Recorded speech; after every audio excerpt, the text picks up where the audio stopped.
never slow up, no I don't take shit. I got no love for the fakeness. If you wanna play tough and wanna hate this, I'll always show up. I don't ever slow up, no I don't take shit. I got no love for the fakeness. If you wanna play tough and wanna hate this, I'll always show up and make a statement. I don't ever slow up, no I don't take shit. I got no love for the fakeness. If you wanna play tough and wanna hate this, I'll always show up and make a statement.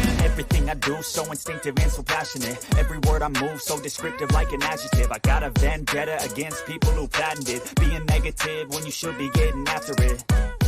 I got facts over tracks, this and that. Spitting slow, spitting fast. I could roast, I could gas. Think I'm okay at last, but I don't know if that can erase all the past. And the pettiness, a reflection of the emptiness. Hilarious, you think you're worth my time, you're delirious. Mysterious, because you hide behind a fake exterior. Inferior, you know I'll always be a bit superior. Get off of me, this ain't no humble brag. I want you to hear words, you can say them back. I want you to feel free from the chains at last, and to believe in what you got, it was built to last, yeah. Now that I've been put through hell, I never got anyone's help. I had to do it all myself. I don't know. Hi, hello everyone. Welcome to the channel. I'm Cheryl and this is True Crime and Other Stuff. Thanks for being here, where I like to bring you the facts about true crime, the missing, current events, or anything I find interesting or important. Today, we're going to talk about Sarah Boone. If you don't remember who Sarah Boone is, I'm going to show you a quick video to remind you who she is. Here we go.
Of trial, you will be hands-free and you will not be shackled with legs. Okay, so I would be unbound. I know this isn't in question, but what is this, Amy? After delay, and well, guess what? This morning we're seeing that Sarah Boone may have a little help in the courtroom from an attorney from Pensacola, Florida, who is stepping up to represent her. Now, if you remember, she's gone through 8 lawyers previously and was essentially made to represent herself. For the reasons that the court identified in its 16-page order previously entered, your request for standby counsel is denied. So Sarah Boone then created an advertisement. Remember this? She advertised for an attorney to help her, and it appears it worked. Because on Friday, attorney James Owens filed his notice of appearance and then immediately filed a motion asking for a continuance. In the motion, he noted that he was drawn to the case after, get this, seeing her advertisement from watching court TV. How about that? Now, in an interview with us, Owens says, quote, "She hired me. She retained me. It's a little different because it wasn't someone who was handed to her. She picked me. I plan on seeing it through, and I'm determined to help her see it through." End quote. All right, we'll see what happens. The drama continues in the case of Sarah Boone, the accused killer who prosecutors say zipped up her boyfriend in a suitcase while playing hide and seek and left him for dead. It's now been 4 years since then, and Sarah Boone is finally set to go to trial next month. Ahead of that, we're taking a deep dive into her case with the most shocking moments we've seen so far and what to expect ahead. Welcome to Sidebar, presented by Law and Crime. I'm Sierra Gillespie. Help wanted ad. And now there's possible talk of a plea deal. We'll get into all that, but first we have to head back to February 24th, 2020. Sarah.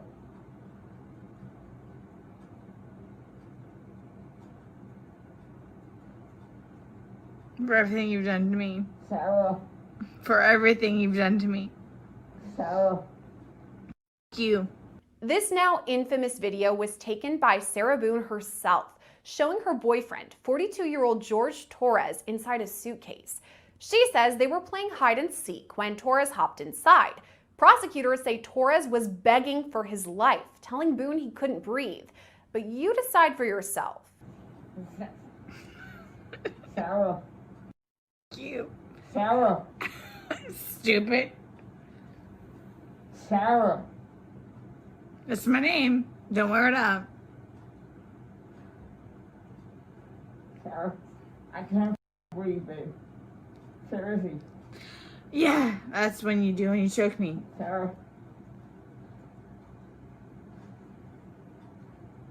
Sarah.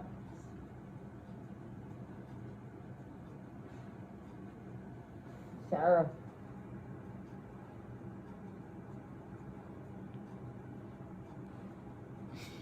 Sarah, I can't breathe, babe.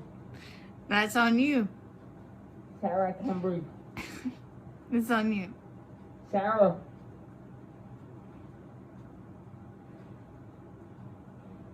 Real or ransom.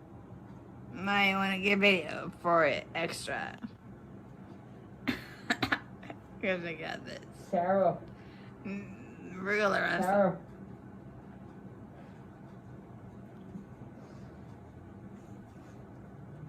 Sarah, I can't breathe, babe. Oh. That's what Sarah. I feel like when you ching on me. Sarah! Breathe, Sarah! Yeah. You should probably shut the fuck up. Sarah.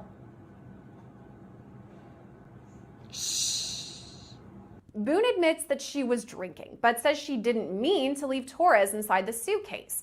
She says she simply forgot and went upstairs to go to bed. Boone says she later woke up when her phone rang, and that's when she found Torres, who was unresponsive. So naturally, investigators wanted to check this all out, and that starts with a police interview. So he's got scratch marks to his back. I know what that's from. Okay. And it's called a contusion. Do you know what a contusion is? So, like, basically you're getting hit, and then, you know, you get a mark from it. You'll get bruising. Like someone hit you or something like that. It's called a contusion. So he had some injuries to his left shoulder. He had a cut near his lip. We could see his mouth was a little. I haven't laid swollen. a hand on him. Okay. Also too, he fell off my son's bike. Okay. So I don't know, and he's notorious for running into the wall or the hall tree. Okay. So Okay. What about the scratches? Because there's also sex. Yes. Okay, that's Sarah Boone for you. Let's meet her lawyer. Something else I don't think we've ever seen before here on Court TV through all these years. That someone can't find a lawyer that she gets along with, that will be willing to step in and represent her in this case. So at one point, the judge just had it and said, you got to represent yourself. And we've seen on Court TV how that turns out for some defendants like Darrell Brooks. It never ends well for someone representing themselves, especially in a case, this is a second-degree murder case. There's a lot at stake here. And for someone who's never tried a case, someone who's not a lawyer, to try to go up against the state and try to prove or try to challenge the prosecution's proof, you're not going to be able to do that. It's going to be a disaster. You know how that one's going to end. So I think Sarah Boone was smart enough, and I think she realized that. And she wanted a lawyer. And she actually, in one of her letters to the judge and the filings that are made that become public records, there was this piece of paper that was like a want ad for her looking for someone to represent her. Take a listen as my producer reads it. Inmate seeks attorney. Looking for a prosperous challenge? Ready for your close-up on national television? Are you zealous with the side of keen? Show the world who you are with your original creativity, extraordinary expertise, confident ingenuity. Qualifications must include being trustworthy, honest, passion-driven, open-minded, exceptional problem-solving skills, client inclusion at all times, team orientation, collaboration, extreme efficiency in listening, communicating, understanding, dedication to success, possessing a winning mindset, capability of excellence in representation, committed, maintaining faith in the client and case with the ability to think differently, overcome all circumstances. Epic opportunity awaits. Sarah Boone, number 20005623, Orange County Corrections Department. Invest in the oppressed. Believe. So who would believe in Sarah Boone? Well, someone did step forward to take this case. Yes, an attorney in Florida. Joining me by phone, Sarah Boone's ninth attorney, James Owens. James, thanks so much for joining us tonight. Thanks, Vinny, for having me. Okay, the first question I know everyone's asking you, why? Why did you take this case, James? Well, you know, I watch a lot of YouTube, and I watch a lot of court TV, and I've been following this case just like all the other true crime people do, and you know, kept watching it being delayed and the lawyers being switched, and then saw that the judge got fed up and ruled that she had forfeited her right to a court-appointed counsel. And so that's a rare event. You know, as lawyers, we know that, you know, everybody has a right to a lawyer, a court-appointed lawyer, if you can't afford one. So on a serious charge, a felony, in this case it was a murder, for the judge to revoke that right was a serious decision on his part. I don't disagree. I respect the court's decision, but that left her facing a murder charge without a lawyer, which is unheard of, I think. And so, you know, I watched for a while, and then I saw the ad on your show, and I think that you had said something implying, hey, who's gonna take the case? What lawyer in Florida is gonna pick up the torch, so to speak? And I think you had somebody on, maybe it was a lawyer from the Northeast, and I think I remember that lawyer saying, man, if I was a license in Florida, I'd take the case, you know, under that scenario, because she really needs a lawyer. Everybody needs a lawyer. And so the ad came out, and I sat there and waited for 3 or 4 weeks. I can't remember now how long I waited, but I was thinking that a lawyer out of Orlando would pick up the case. Somebody would think, hey, this is not right. There's no way she's going to get a fair trial representing herself. It's unfair. But there's a gap in the system. The judge made a decision based on her conduct that she had forfeited a right to a lawyer. I believe that's where the private sector has got to step in. Somebody in the private sector in that situation, and it's rare, should step in. So, I waited. Nobody responded in the local area. So I just happened to have a case down in Hillsborough County that I was going to, down in Tampa. And so I knew I was scheduled for court down there, so about a week before that, I sent her a letter, and she had a third party contact me to, I guess, check me out to see if I was legitimate. And well, I think everyone's been checking you out in the last couple days, and everybody knows you are absolutely legitimate, James. I mean, you have quite a history. I've been doing it a long time. I've been doing it a long time. So anyway, she reached out to me, and then a couple of days later, Sarah called me from the jail in Orange County, in Orlando. And we talked for a little bit, and I explained to her that I was coming down that Wednesday, but I'd come down early and spend Tuesday talking to her, and she agreed. So I drove down Monday after work. Tuesday morning, can you describe that meeting without, I know attorney-client communications is off limits, but how would you describe that meeting to someone? Like, was it different than meeting other clients for the first time? The first meeting? Yeah. No, it was, it was a 4-hour meeting. I usually don't meet with clients in the jail for that long, so I gave her a chance to talk and just listened. For a long time, she had a lot to say. Obviously, she's been in jail for 4 years. And, we had a good meeting. Just, again, I think she has trust issues because she felt like she did have some good lawyers that were on her case and just withdrew because they would get in some arguments about issues, I guess. And so she said they wouldn't even tell her anything at the jail, but the next thing you know, she would, be sent to court, and the lawyer had filed a motion to withdraw. So she didn't, trust the lawyers because she didn't know who to trust. She'd been with so many. So a lot of it was just trying to build trust with her. After she talked a little bit, I told her a little bit about myself. So really feeling each other out and trying to build some kind of rapport was the first meeting, which was about 4 hours. But I think early on in the case, I was able to persuade her that I knew what I was talking about because I was prepared. When I got there, I was prepared, and I played part of that 4 hours. I played the prosecutor, and I pulled out the jury instructions, and I made an argument as a prosecutor would make to a jury, and I had her sit there and listen to it.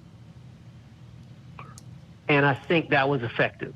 I don't think she had anybody ever do that to her and explain it to her that way of how it would play out in court. And that got her attention. And, initially I was going down there. Now, let me tell you, my initial thought going down there was this. She didn't have a lawyer. And once that happens, once they're pro se, then you know as well as I do that all these cases are up for negotiation. Plea agreements are pretty much on the table at any time, and judges recommend, the courts recommend, you try to work cases out. The vast majority of cases get worked out with pleas. So, I talked to her about that, and that was my intent. I'd called the prosecutor and told him I was coming down there to speak with her ahead of time, and he wanted me to file some kind of a notice of appearance, and I didn't want to do that. I wasn't ready to take on the case. So I got her to sign a document essentially saying, hey, I don't want to negotiate directly with you, state attorney. I would like for James Owens to work, just to talk to you. And so she signed that, and I did, for a couple of days, talk to the prosecutor. I was trying to resolve it. Right. And I felt like the judge is fixing to have a trial, a 3-week trial with a pro se defendant. Prosecutor is fixing to have a trial with a 3-week trial with a pro se defendant. It was not going to be fair. And I felt like they might be in a posture to try to negotiate something that would be doable. So that was my first intent, was not to handle the case, not to try the case. If we got something worked out, then I would file a notice of appearance, and we'd set it for a court date to resolve it. That didn't happen, was my first. No, it didn't. And, I left that 4-hour meeting. I went to Tampa the next day, had court, and then turns out the investigator that had been assigned to the pro se litigant, Sarah Boone, he was meeting with her that evening at 7, so I asked if I could just join. So I came back over and spent about an hour and a half with her and Billy Lane, the investigator. And we talked some more, and I was convinced that there was going to be no plea bargaining. So I told her I was not representing her, and I was leaving, and emailed the prosecutor or called the prosecutor and said, look, we've reached an impasse. There's no agreement, and I'm not going to be representing her. And I went home. And I want to say a couple of days later, Sarah called me, and we talked some more. And I told her Vinny, So, but at this point, she's now reaching out to you because she wants James Owens to represent her. Well, we did connect. We did connect. And I think she was overwhelmed being her own lawyer. She was stressed out. Yeah. She had all this discovery that she was trying to go over. She didn't know what she was doing. She didn't know the rules of procedure, rules of evidence. And she had told the judge, I think they'd had a couple of hearings on some issues, and she said, Judge, this is not fair. I don't know what I'm doing. And the judge kept saying, well, I'm sorry, ma'am, but this is your position. So I think she was just thankful that I came down to see her. We had, some good meetings. So I think she really needed some help. So I think that was partly to do with it. But there were still some issues because I think she was let down because I said I wasn't going to represent her. Right. So we got off the phone. I still said I wasn't committed to it, but I was thinking about it. But as you know, second-degree murder trial, and the judge had set a firm date for October the 7th, which is really difficult to do. I mean, you pretty much have to shut down your practice for 30 days or 6 weeks. Absolutely. And just to try to catch up and just be, which is essentially what I'm having to do. Now, well, you've seen the body cam, all the interrogation videos, the 911 call, and then, of course, the cell video. It starts there, right? But in terms of getting prepared in 30 days for this trial, that's 4 years old and a lot of things have happened. Can you do it? And will you be ready? Well, I'm gonna do my best with the time I've got left. That's all I can do. I'm gonna get some help. I've got to get some staff helping me. I've got a couple of lawyers that are buddies of mine that have offered their help. So, wow, way to go, Sarah. She got herself a lawyer. He sounds like a pretty decent one. All right, well, that's all I have for today. Thanks for watching my videos, and have a good one. And if you like this content, please give me a thumbs up and subscribe if you haven't already. Check out my other content on this topic, and have a good one.